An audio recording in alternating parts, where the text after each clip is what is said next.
सुप्रभातम विद्यार्थियों। यक्षयुधिष्ठिर संवाद कक्षा 10वीं के पाठ पढ़ाने जा रहा हूँ, तो सभी विद्यार्थी उसको ध्यानपूर्वक समझेंगे। मैं राम जी निषाद व्याख्याता, शासकीय उच्चतर माध्यमिक विद्यालय कनकी। तो इस प्रकार से जो प्रश्न अनुवाद बताया गया है, जो बोर्ड पैटर्न से प्रश्न उत्तर सहित इसका अभ्यास बनाया गया है। तो आइए, संस्कृत की क्लास में सबका स्वागत है। मैं 3 पॉइंट जो लिखा हूँ बहुत महत्वपूर्ण है। इसमें से वस्तुनिष्ठ में उचित विकल्प में पूछा जाता है। तो आइए, सभी छात्र का कक्षा 10वीं संस्कृत की क्लास में स्वागत। तो प्रस्तुत अवतरण महाभारत से लिया गया। यक्षयुधिष्ठिर संवाद कहाँ से लिया गया? महाभारत से लिया गया है, जिसकी रचयिता महर्षि वेद व्यास जी हैं। महाभारत 1,00,000 श्लोकों में निबद्ध है। महाभारत में कितने लाख श्लोक है? 1,00,000। अतः इसे सप्त सहस्री संहिता भी कहते हैं। महाभारत का और कौन से नाम से जानते हैं? सप्त सहस्री संहिता भी कहते हैं। तो आइए इसका कहानी भी सुने।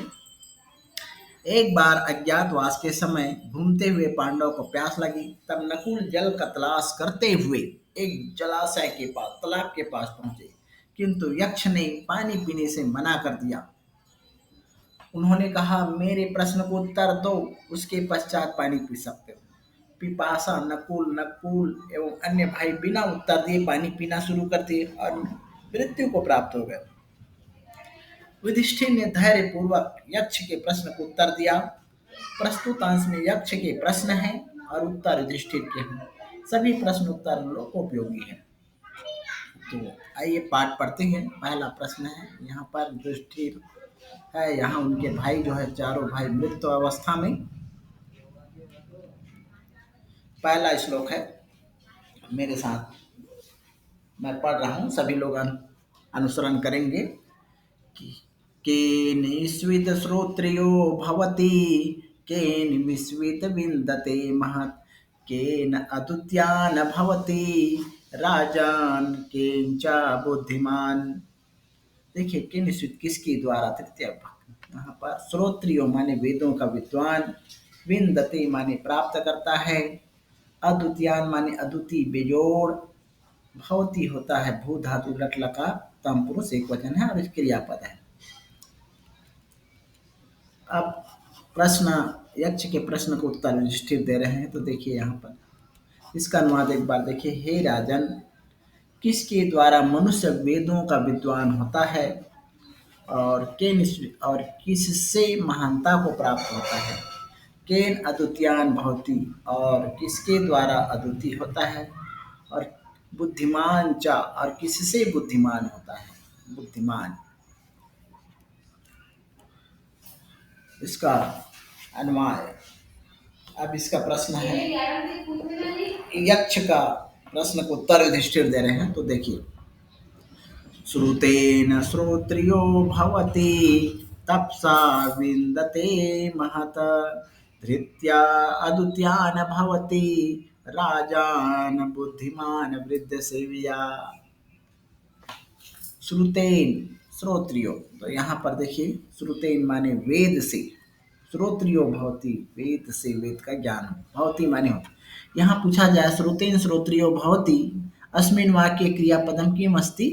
तो जहाँ पर किसी कार्य का होना या करना क्रियापद कहलाता है, भवति हो रहा है ना? तो यहाँ पर भवति क्रियापद है। श्रुतेन श्रोत्रियो भवति,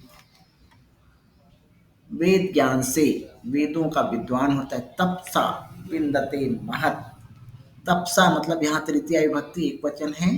तपस्या से महानता को, महत् माने बड़प्पन को, विन्दते माने प्राप्त होता है। तो यहाँ पर क्रियापद कौन है? विन्दते, प्राप्त होना। तो तपसा विन्दते महत् अस्मिन् वाक्ये क्रियापदम किमस्ति? तो तपसा विन्दते महत् में विन्दते क्रियापदम अस्ति।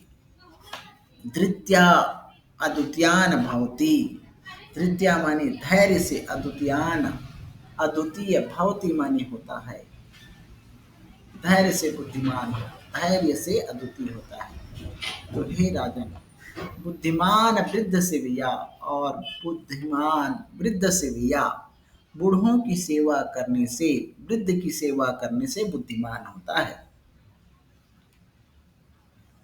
तो यहाँ पर बुद्धिमान, प्रज्ञावान पर्याय पदम की मस्ती, तो बुद्धिमान हुआ। निरीपा पर्याय पदम की मस्ती, राजन। तपसा, तपस्या से, धृत्या धैर्य से, महत उदारता बड़प्पन, वृद्ध सेविया बूढ़ों की सेवा से, भौतिक होता है। बुद्धिमान में बुद्धि धन मत प्रत्यय है। इसका प्रश्न बना है केनिश्चित श्रोत्रियो भवति, अस्मिन वाक्य क्रियापदम की मस्ती, तो भौतिक क्रियापद है। केनिश्चित विन्दते महत, अस्मिन वाक्य क्रियापदम की मस्ती, विन्दते क्रियापद है। श्लोके प्रज्ञा इति पदस्य पर्यायपदम की मस्ती, बुद्धिमान। श्लोके द्वितीयान इति पदस्य पर्यायपदम की मस्ती, अद्वितीयान।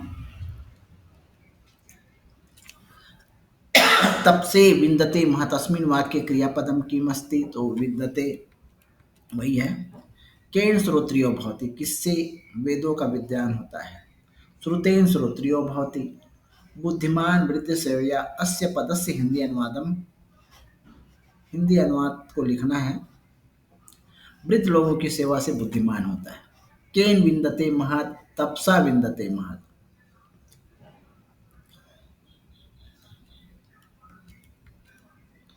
मतिमान पदस्य किम पर्याय पदम श्लोके प्रयुक्तम, मतिमान। तो इस प्रकार मतिमान भी बोल सकते हैं, प्रज्ञावान भी बोल सकते हैं, धीमान। इस पद का पर्याय पद श्लोक में क्या लिखा गया है, बुद्धिमान। बुद्धिहीन इति पद से पर्याय का, बुद्धिहीन इस पद का विपर्याय का मतलब होता है विलोम, उल्टा। बुद्धिहीन इति पद से पर्याय पदम बुद्धिमान। दत्ते दत्तानि किम विपर्याय पदम श्लोके प्रयुक्तम, दत्ते दत्तानि पर्याय पदम श्लोके प्रयुक्तम विन्दते।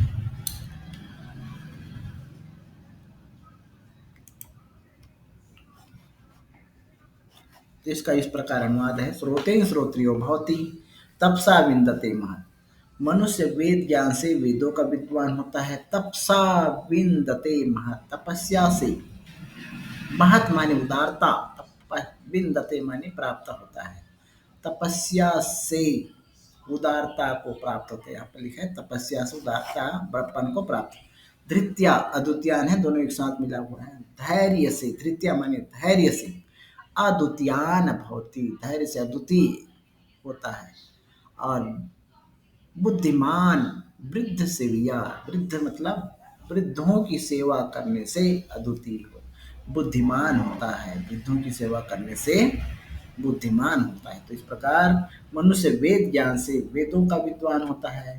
तपस्या से उदारता बड़प्पन को प्राप्त होता है। धैर्य से अद्वितीय एवं वृद्धों की सेवा करने से बुद्धिमान होता है। तो इस प्रकार दो श्लोक का अभ्यास सहित अनुवाद किया गया है।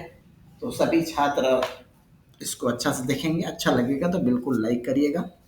और ज़्यादा से ज़्यादा अगर हर प्रकार से 10वीं का वीडियो देखना चाहते हैं तो सब्सक्राइब करिए। जो भी वीडियो बनाऊंगा आप तक पहुंच जाएगा।